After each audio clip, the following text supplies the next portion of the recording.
ये गलत है, वो गलत है, ये गलत है, व्हिप गलत है, विधानसभा अध्यक्ष का निर्णय गलत है, ये आप बोलते रहे, लेकिन कहिए वो आपके जजमेंट तो हमने देखी तो उसमें नहीं आया है। ये नरेंद्र मोदी जी और अमित शाह जी का इच्छा थी और इस इच्छा के मुताबिक सर्वोच्च न्यायालय ने काम किया। तो अब ज्ञान देने के बाद भूल जाइए, हमको हमारे पास भी ज्ञान है। महाराष्ट्र में चुनावी सरगर्मियां अपने शबाब पर आ चुकी हैं और 288 सीटों वाले विधानसभा चुनाव के लिए आज नामांकन का आखिरी दिन है। हालांकि अब तक ना तो महायुति और ना ही महाविकास अघाड़ी ने सभी के सभी 288 सीटों पर उम्मीदवार उतारे हैं। वक्त बहुत कम है और काम ज्यादा, लेकिन संजय राउत कह रहे हैं कि जितना वक्त बचा है इसमें सब कुछ हो जाएगा। हम सभी 288 सीटों पर चुनाव लड़ेंगे। देखिए, अब घोषणा होना की क्या बाकी है।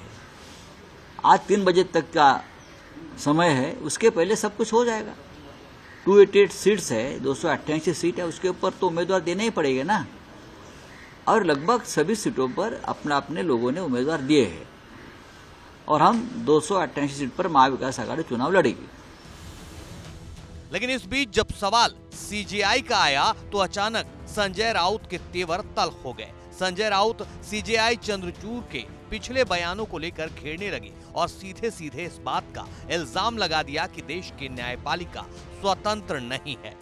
सबसे बड़ी समस्या ये है कि इस देश की न्यायपालिका स्वतंत्र नहीं है। इस देश की न्यायपालिका के ऊपर 10 साल से जो दबाव बना है, वो दबाव के चलते ही न्याय व्यवस्था अपना काम कर रही है। अगर ये दबाव नहीं होता तो 3 साल से महाराष्ट्र में जो एक संविधान विरोधी गैर कानूनी सरकार चल रही है, वो हमारे मुख्य न्यायाधीश चलने नहीं देते।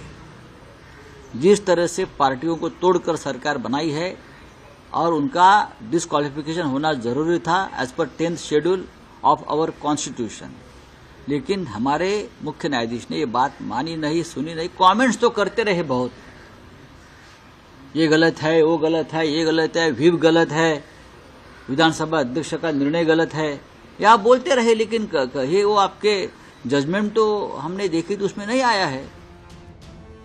संजय राउत ने महाराष्ट्र में हुए पिछले सियासी घटनाक्रम का जिक्र करते हुए कहा कि 10 साल से देश की न्यायपालिका दबाव में काम कर रही है।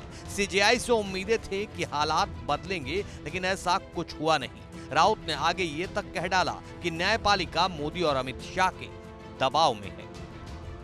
विधानसभा की मुदत खत्म हो गई, फिर भी आप निर्णय नहीं दे रहे हो, क्योंकि इस प्रकार से ही सरकार चलनी चाहिए। ये नरेंद्र मोदी जी और अमित शाह जी का इच्छा थी और इस इच्छा के मुताबिक सर्वोच्च न्यायालय ने काम किया। तो अब ज्ञान देने के बाद भूल जाइए, हमको हमारे पास भी ज्ञान है संविधान का।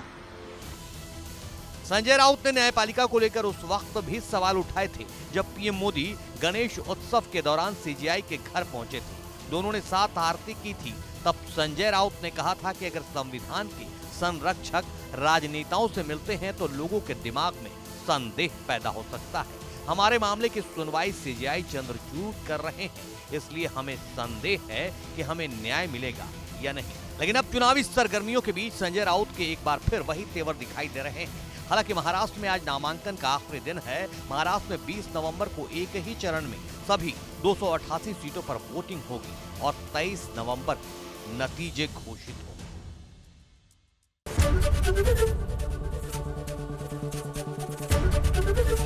एबीपी गंगा, खबर आपकी, जुबान आपकी।